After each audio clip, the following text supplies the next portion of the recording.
What's going on, YouTube? Welcome back to another 80s vlog. Today, I am talking about Pac-Man. It's a game that most of you should be familiar with, but maybe all of you don't know the true story of how Pac-Man came about and how I truly believe it's the game that destroyed consoles back in the 1980s.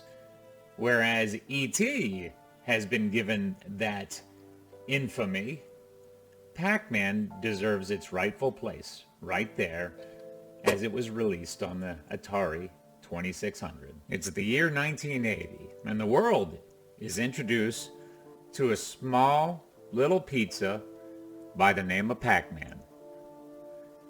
This Pac-Man was designed by an arcade game manufacturer named Namco Limited, and it was designed to emphasize a game not derived around violence, although it can be argued that it's quite violent for a group of four ghosts to wander around a maze on a screen trying to eat a poor little pizza, eating a bunch of dots all over the place. What did Pac-Man do to deserve this? But the game was truly inspired by food and eating, and the sound that Pac-Man made was called in Japanese slang paku paku. So that was how the noise was created. It was designed by challenging a group of four ghosts on each level to catch and consume Pac-Man. And then when Pac-Man eats a special pill called a power pill, he was able in turn to eat the ghosts himself. Sounds awfully violent if you ask me. But this was very popular. Way more popular than the games that were coming out back then. I can attest to this. This was a game that I was obsessed with. When I first played it, it was on a seated game machine, and I believe my father was playing racquetball at the time, and he blessed me with 2 quarters. Meanwhile, the man's playing racquetball for a good 2 hours, and I have 2 quarters to play Pac-Man. And as we all know, unless you know what you're doing, you're dead in about 30 seconds. But I found a love for that game when I got a chance to play it that first night. And I decided that somehow I was going to have that game for my own so that I could play it on a regular basis. It wasn't until the year 1982 that my dreams would become a reality. And to be clear, the original title of this game was called Pac-Man. Pac-Man. I think they changed the name for obvious reasons. The game is one of the most successful games of all time, and it's generated about $14 billion in revenue since it was first released. Now, the true fact of the matter was when Pac-Man was first released, it was thought that another game called Rally X, which I have personal experience with as well, would actually be a higher selling game than Pac-Man.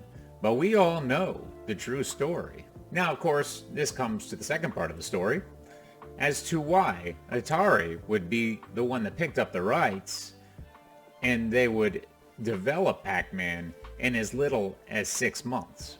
Now, for those of us that had the chance to play Pac-Man after it was first released, let's just say it was a little underwhelming.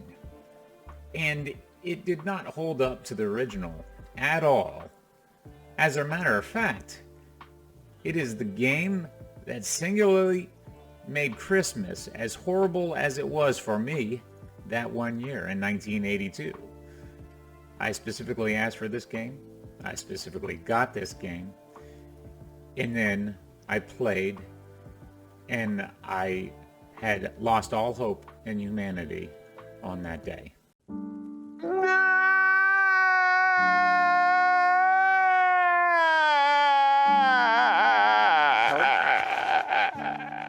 Now, Atari was so confident in this port that they actually had 1 million copies made right at launch. They anticipated that it was going to be a system seller. but they did not realize what the final product would look like.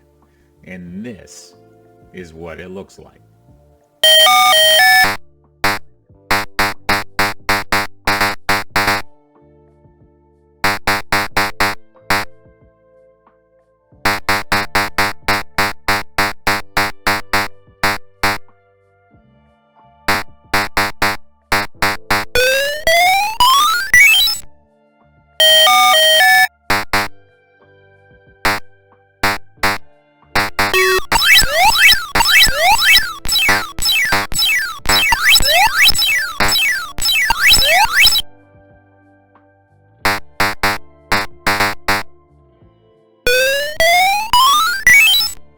Can you imagine the horror of an 8-year-old child who had lived his life around video games at that time to see this little character called Pac-Man looking as horrible as he did, not making the waka waka noise, but actually sounding like a banjo strumming one string over and over again, and then the start of the game sounding like you're pushing a few buttons on a touch-tone telephone.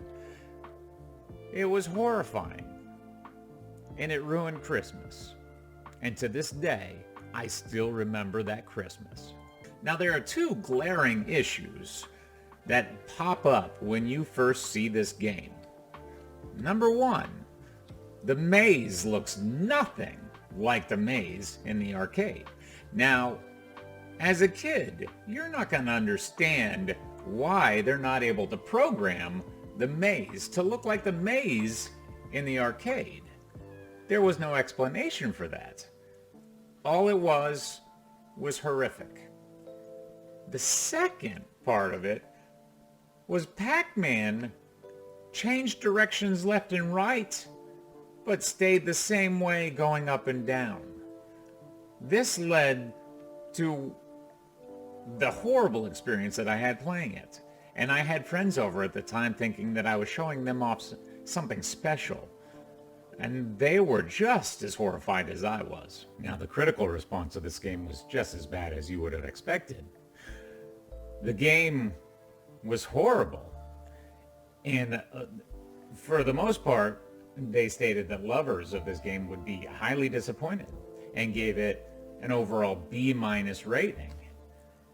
Unfortunately, those who cannot evaluate Pac-Man through the lover's eyes are likely to be disappointed, was quoted in the premier issue of Video Games Player. And just as you would expect, the reception was just as bad from the critics as everyone else. They called it shallow, lackluster. The colors were just disappointing. The ghosts were flickering on screen. It looked like they were trying to stay there, but they couldn't because of the graphics, for whatever reason, couldn't handle it at the time. And they were all the same color. So no more of those personalities, Inky, Blinky, Clyde. You just had one color ghost. So the critics were just as disappointed. And it was a huge blow to Atari. But at the same time, the fan base was so large, it still sold a lot of copies to kids just like me.